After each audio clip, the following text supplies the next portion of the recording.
Hello everybody! Well, welcome to another drawing stream. This is the day that we get to draw the wonderful, the supreme, the sexy, sensual Supergirl. Hey, this was a fun one to draw. I gotta tell you, I love Supergirl. She is such a pretty person in the comic books, this way she has been portrayed, so I like drawing her, man. So the first thing I did is I wanted to get a good pose, wanted to do something that was kind of relaxed, cool, sensual without being over the top, bobaciously boobalicious or anything like that. Just wanted to have a cool chick hanging out, but knowing that she's a little bit sexy. So I did a couple of things here. I put her relaxed, kind of posed back, kind of had the legs, popped apart a little bit, and then I had her playing with her hair, which you see there.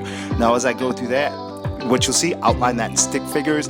It's always kind of interesting when you do something like this where it's foreshortened, because that front leg gets a little bit tricky if you don't do it properly, because it starts to look like it's just a stub. So you've got to then accentuate that. So what I did is I put that skirt to make it go behind, so you can tell that there's actually a top part of that leg going backwards, right? And then just kind of match proportions. What I end up having to do is just taking that right leg and kind of making her go on her tippy toes a little bit, so it looks a little bit correct, because I was a little bit off in how I originally did this. So I want to make this kind of a little bit sexy but not over the top, so I actually give her thigh-high socks. I don't know why, I just thought it would look cool. It kind of hit, I think it's okay.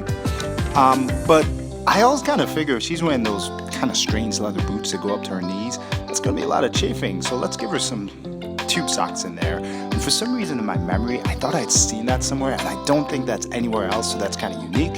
And also with the top, I think she's had a couple of different variations. I give her the standard Superman S. I know there's been a few different things done there, but I just went with the standard one because it's recognizable. I know she's at some point had her own version of the S, but I thought that was good.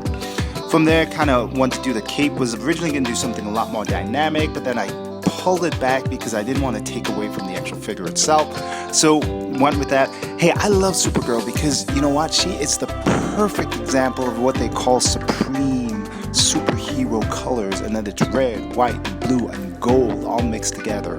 So she's got that blonde, beautiful hair, and then she's got that blue uniform, that red that pops, and then she's got just these little pieces of skin that pop out that are very, very sensual and sexual, along with that big red cape. So as I drew hair, this was kind of interesting because blonde hair tends to be very, very non-textural. What I mean is usually just blots, a lot of open spaces with just a couple of bits of shadow. So that way, as a viewer, you can tell that it's light hair, not just dark.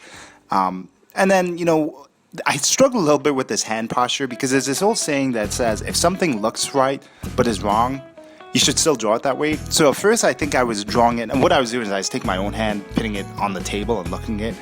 And when I drew it correctly, the way it would actually look in real life, it didn't look right on paper. So what I had to do then is fix that by making it maybe a little bit less realistic, but it looks better the way it's done.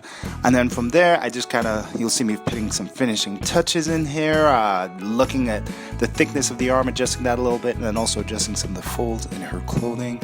She does have that kind of halter top that goes just midriff, but then she has the full long sleeves. I also gave her gloves. I know some people draw her without gloves, but I assume that if you're a superhero with a secret identity, you'd probably be wearing gloves so that you don't leave fingerprints. Give her a little bit of a darker skin tone than probably most people do, but I like it. I figure it's the summertime. She's getting the tan on. And like I said, those colors, man, they pop like nothing else there is. Beautiful colors. So what I'm doing now here is I do my flats. Flats is just a fancy word saying I color it in like a coloring book. Then I add my darks, I add my lights, and then I add what I call my highlights. I just do that by erasing. So there it is, ladies and gentlemen, boys and girls, children of all ages. That's your picture of Supergirl. Hope you guys liked it. If you do, give me a like. Thanks.